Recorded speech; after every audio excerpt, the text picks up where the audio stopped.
Aqui estamos para mais uma aula do nosso curso de Teologia do Progresso Espiritual.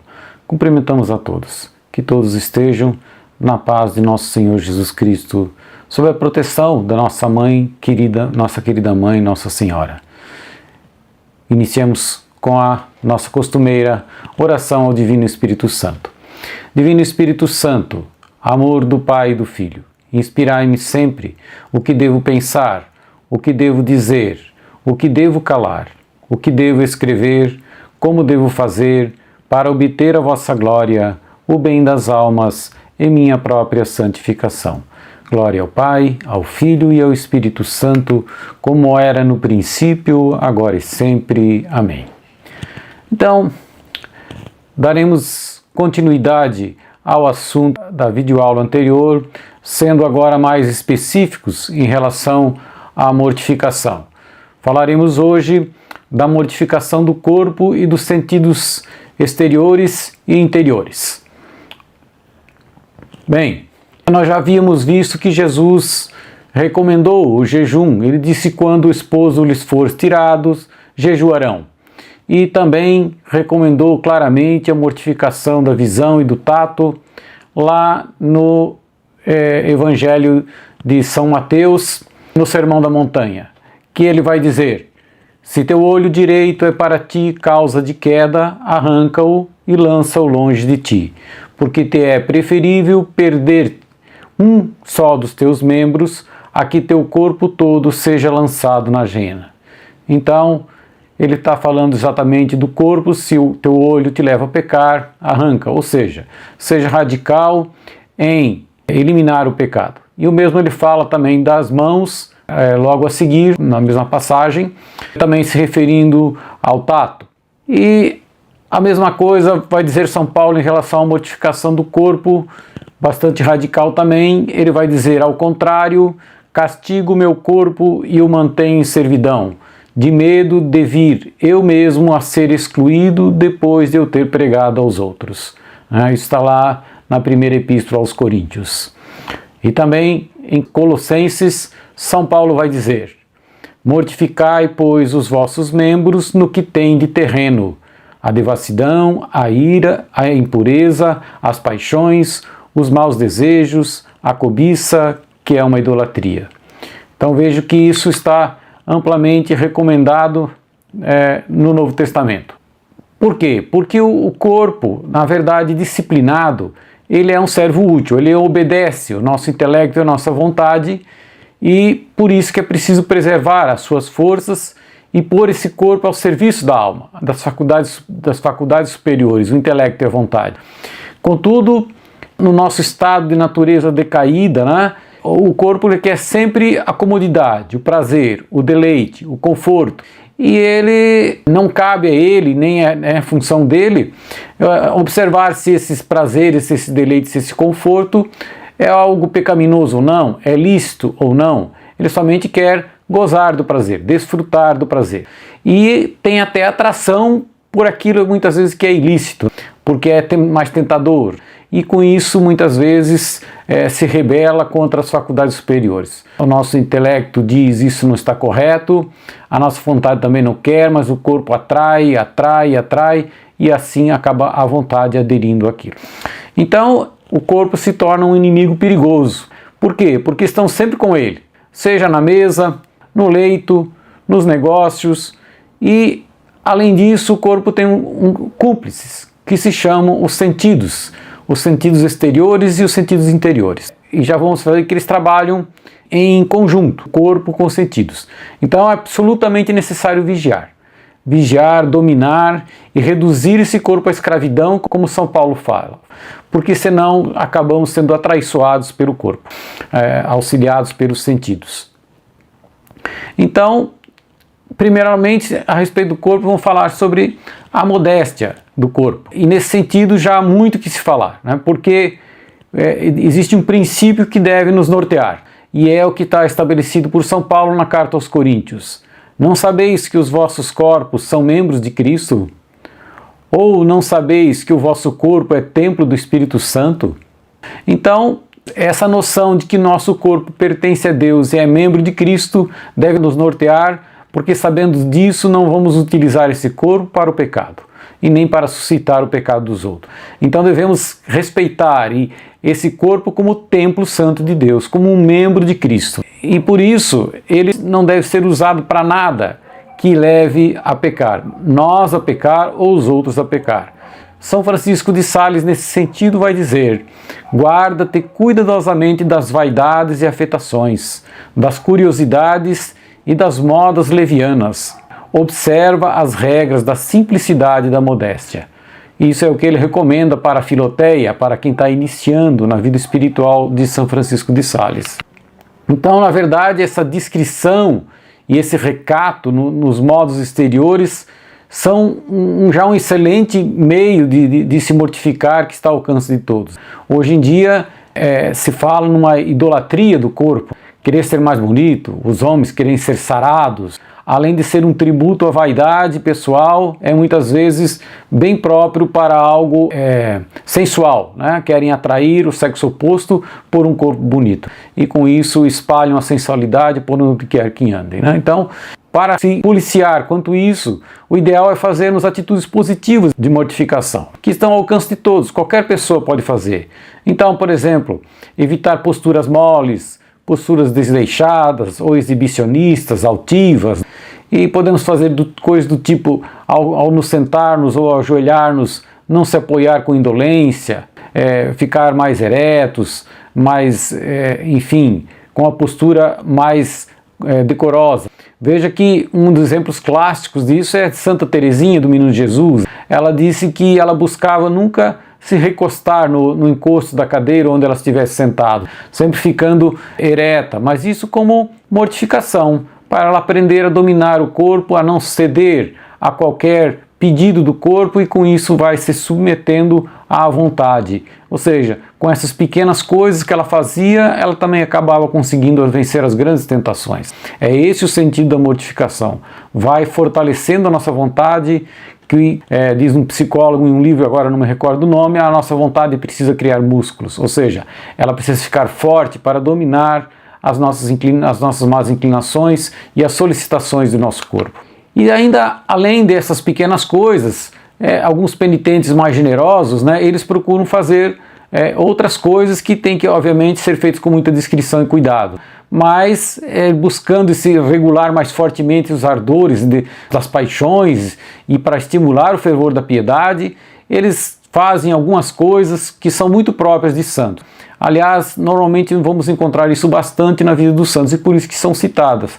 Ora, se todos os santos fizerem, para quem quer se santificar, talvez em algum momento também seja chamado a fazê-lo, sinta a necessidade. Então eles colocam às vezes cilícios de ferro que apertam os braços, correntes que se colocam em torno da cintura, cintos ou escapulários de crina, né, para gerar incômodo no corpo, e até a famosa disciplina, quando pode ser feita sem chamar atenção, com muita discrição. Então, nesse campo, nessa matéria de penitências, de mortificações mais severas, é que tem que se observar muita discrição e sempre que possível, consultar um diretor espiritual, estar sob a orientação para não se cometer imprudências, exageros, um exibicionismo, para não se exagerar, tem que ser muito cuidadoso nessa matéria.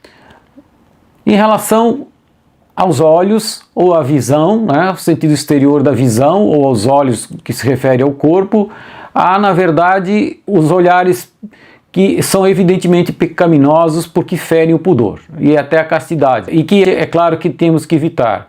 Veja que Jesus, no Evangelho de São Mateus, vai dizer: todo aquele que lançar um olhar de cobiça para uma mulher, já adulterou com ela em seu coração. Então pode nos conduzir, inclusive, ao pecado mortal.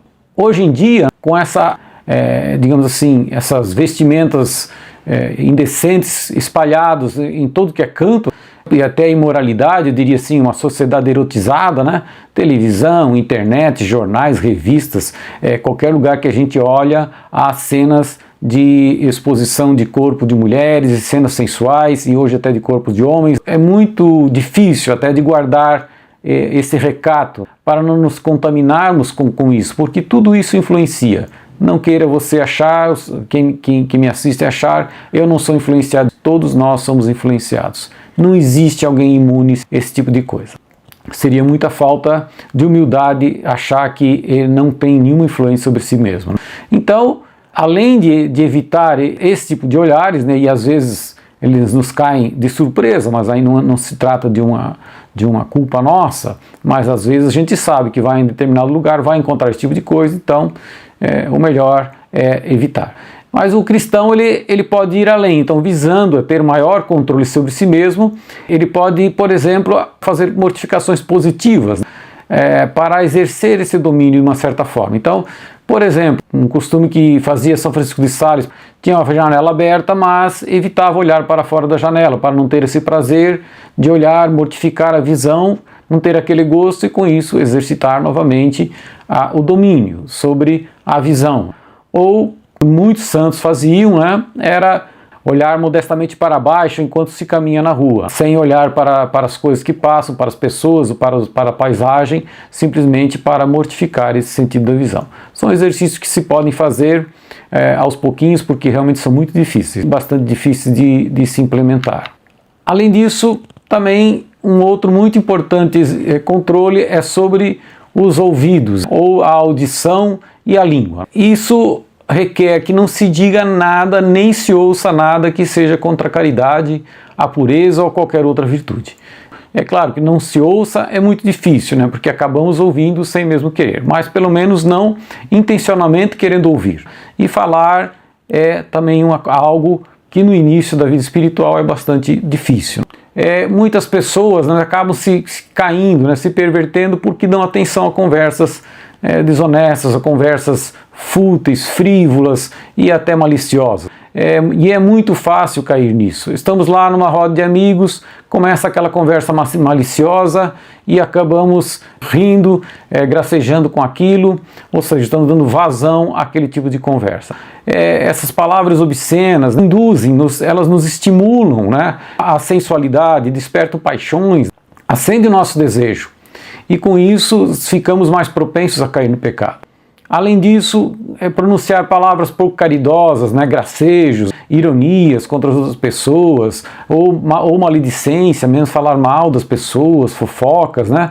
E isso causa inúmeras discórdias, né? Mesmo às vezes dentro das famílias. Às vezes uma palavra meio sem jeito, às vezes causa uma discórdia. E causa desconfianças, inimizades, rancores, etc.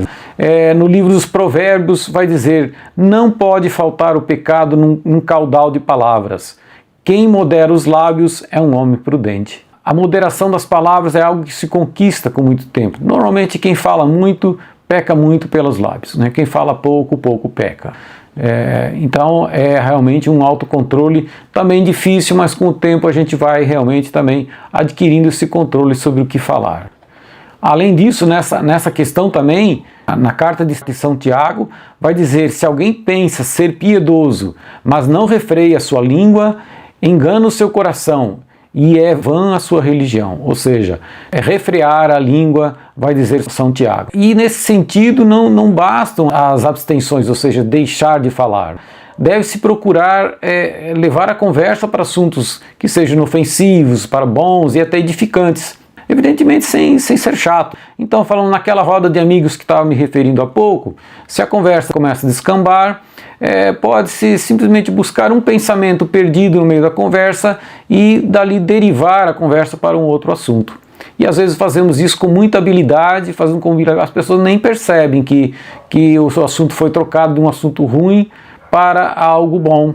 Agora é claro, né, que se não há possibilidade, ver que não há jeito, então evidentemente devemos nos afastar daquele local, né, sair dali, daquele momento, né, damos uma desculpa qualquer e simplesmente nos retiramos, sem polemizar, apenas por não participar daquela conversa que ofende a Deus, né, que não é agradável a Deus. Então o mesmo fato, se você ama a Deus, aquilo não é agradável a Deus, então por que eu vou participar daquilo? Pior, participar às vezes rindo e quase que ativamente daquele processo.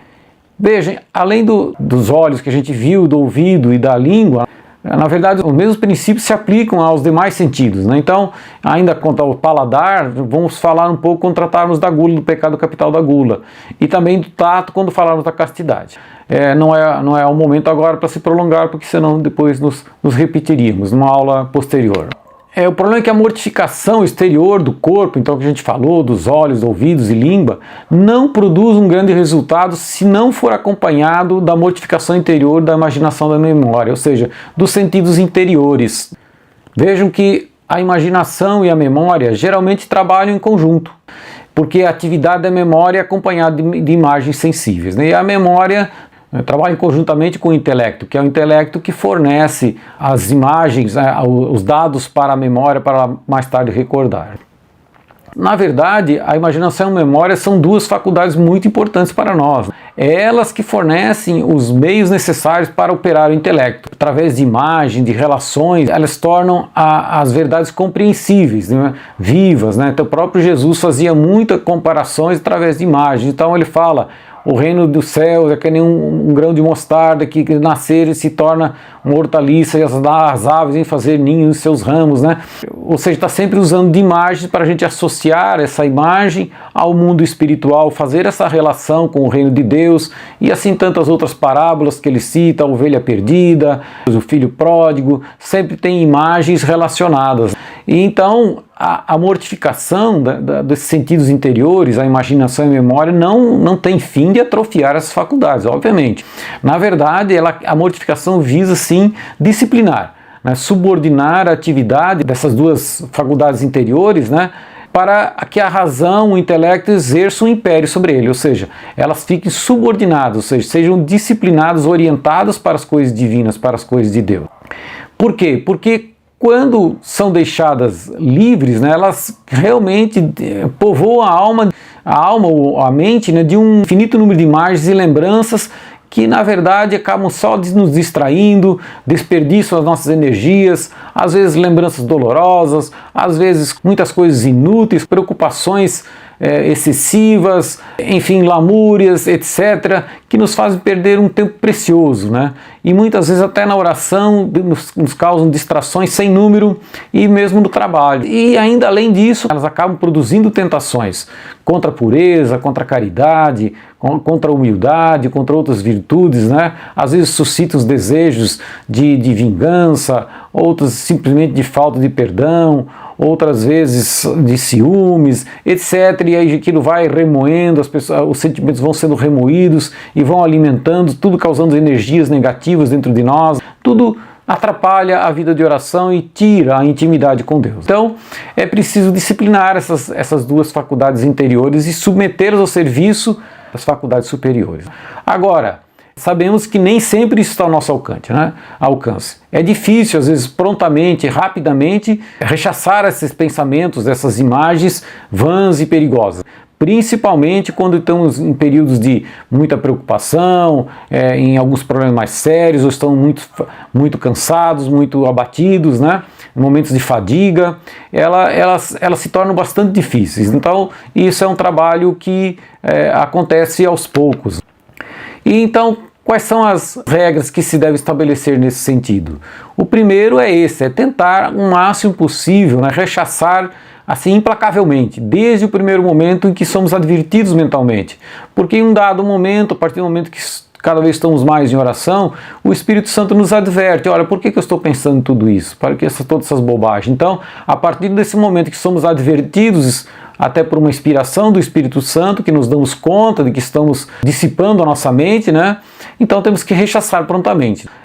Até inclusive São João da Cruz, que nos dá uma dica de hora que essas imagens são fortes, levantar o nosso pensamento, erguer o nosso pensamento a Deus, muitas vezes em um louvor, em um afeto muito, muito forte a Deus, que essas imagens acabam sendo dissipadas e quando você vê elas sumiram, né? Isso é uma dica que ele diz que não funciona muito bem para os principiantes, porque o afeto a Deus ainda não é suficientemente forte para suprimir essas imagens. Mas vamos tentando, né? À medida que cresce o nosso amor a Deus, isso é muito eficaz. Posso dar testemunho de mim mesmo, que muitas vezes algumas tentações sumiram assim quase como passes de mágica a partir do momento que elevei um louvor a Deus, que fiz um ato de amor ou a Nossa Senhora, ou a pureza de Nossa Senhora, ou um louvor de agradecimento a Deus por tudo que me deu, fica naquele louvor por alguns instantes e toda a tentação, todas aquelas imagens ruins passam como um passe de mágica, por graça de Deus, obviamente. Então, esses devaneios, por que você tem que ser prontamente, como eu falei? Porque quanto antes a gente fizer, é melhor, é mais fácil. E também a nossa mente costuma muito passar daquilo que é fútil para aquilo que é perigoso e até pecaminoso, né? Então, esse encadeamento que acontece, vamos encadeando um raciocínio atrás do outro, uma imagem atrás do outro, acabamos aderindo e até nos deleitando com imagens pecaminosas. Então é por isso que é preciso ser rápido em rechaçar essas imagens, nos ocupando muitas vezes com outras coisas. Os santos vão dizer que mortificar os pensamentos inúteis é matar os maus pensamentos. Então, enquanto o pensamento é inútil apenas, né, não constitui em si um pecado, mas à medida que nos esforçamos para mortificar esses pensamentos inúteis, também mortificamos imediatamente justamente os maus pensamentos. São João da Cruz vai dizer, falando dos pensamentos e da língua, que estão associados, na verdade, quase juntos, como eu já falei, as duas coisas trabalham conjuntamente. Ele diz: refreie muito a língua e o pensamento, e traga continuamente o afeto em Deus. Assim se lhe aquecerá o espírito divinamente. Ou seja, porque quem não refreia a língua e o pensamento dissipa a mente e fica sempre viajando, né? E nunca está com o pensamento em Deus. Então, à medida que a pessoa se recolhe, vai tentando sempre trazendo esse afeto contínuo de Deus, esse exercício da presença de Deus em nós, e vai com isso aquecendo o espírito. Agora, além desse elevar um pensamento a Deus para tentar rechaçar um louvor a Deus, né, existem outros métodos também, né? Então, o melhor meio de sucesso é pôr atenção na obrigação presente, aquilo que devo fazer, aquilo que preciso fazer, seja o trabalho, seja no estudo, seja na ocupação comum do nosso dia a dia, na família, ou até na vida religiosa, se for o caso, e também através da oração. Por fim, o que se diz que, novamente, que a memória e a imaginação são muito úteis para fomentar a piedade. Então vamos usar isso, a imaginação e a memória, para fomentar a piedade. Então, muita leitura, meditação, imaginar os quadros de Jesus, a Anunciação, o Horto das Oliveiras, a crucificação, procurar estimular isso com imagens. Podemos nos servir-nos de quadros e até de imagens de santos.